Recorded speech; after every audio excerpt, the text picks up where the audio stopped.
Charlotte Bobcats went 21-61 under first-year head coach Mike Dunlap. Still a better performance than the previous year, but not enough to save his job. Since owner Michael Jordan joined the franchise, he's fired 5 coaches in 7 years. Wow, a little tolerance, huh? How will this affect his legacy, Skip Bayless? Stephen A. Smith, Michael Jordan has proven to me to be the worst GM or team builder in NBA history. And to me personally, in my own mind, it doesn't affect his basketball legacy one bit. Okay. He is still and will always be, to me, the greatest who ever played this game, the greatest competitor in any sport that I have ever seen. And yet, Stephen A., I guess it's close between Michael and Elgin Baylor for worst GM ever. Elgin Baylor being another great player for our younger viewers out there. Elgin's Clippers that he GM'd for 22 years did make the playoffs 4 times, thanks in part to the great Larry Brown, who made it twice. Larry Brown helped Michael Jordan's Charlotte Bobcats make the playoffs 1 time in 7 years. So you got 1 out of 7 for Michael. You got 4 out of 22 for Elgin.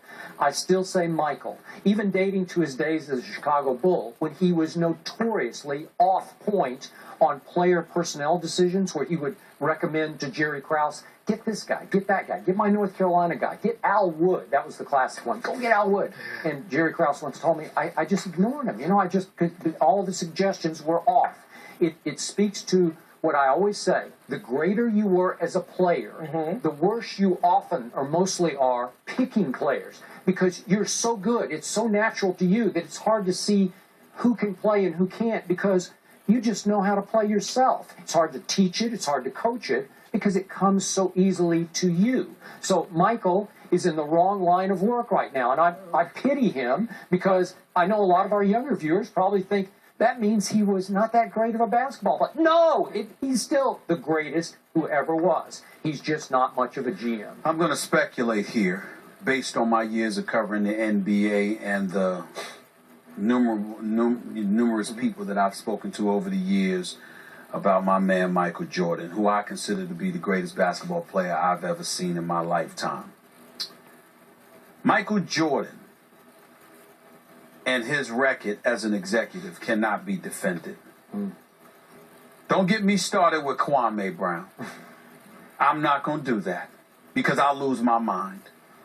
I remember he drafted, again, Michael Kidd Gilchrist in this last draft instead of Damian Lillard. All right? Remember when he drafted Gerald Henderson instead of Drew Holiday. Remember when he got DJ Augustine instead of Brooke Lopez. Are you going to get to Adam Brandon Wright instead of Joakim Noah. Yep. And, of course, an Adam Morrison instead of Brandon Roy, which was bad. What I'm going to say to you, however, is when you fire this season, next season will be the 5th new coach he's had. Six. Right now, Six. I'm saying 6 in the last 7 years. Yeah. But it's been 4, coming into the season, it was 4 new coaches the last 4 years. This will be the 5th. Okay? So what I'm trying to say, that's what it's saying here. I'm saying 4th different coach in the last 4 seasons coming into the season. And now next season it'll be a 5th. That's what I'm saying. Okay. Here's the problem, and this is the part that I want, and I sincerely hope Michael Jordan is watching. I sincerely hope his boys, the crew, they know who they are watching. Rod and Fred and all of these guys. Michael Jordan is the greatest ever. Michael Jordan is a competitor. But Michael Jordan is also an owner. He's an overseer. I don't consider Michael Jordan to be the problem, because even though he's ultimately making the decisions, he's relying on people under him. Okay. The people under him. Skip, I'm not calling them inept or anything like that. They are loyalists. Their job, because Michael Jordan is a different breed, that man can't go to the bathroom in private. You understand what? Somebody's got to, you got to make sure the people that install your security cameras don't have something to watch you. It's just that bad for him.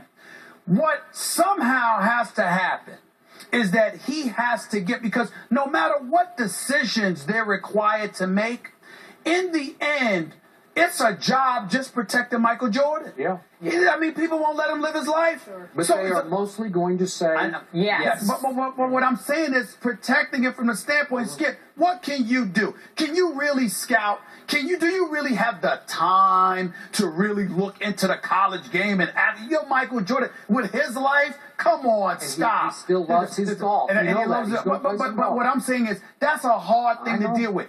The problem is, the only problem that I see Michael Jordan having is that despite his record, is that you got to get in a basketball person in there that's separate and apart from the Jordan brand. Okay. I mean, separate and apart. You are blaming who for that?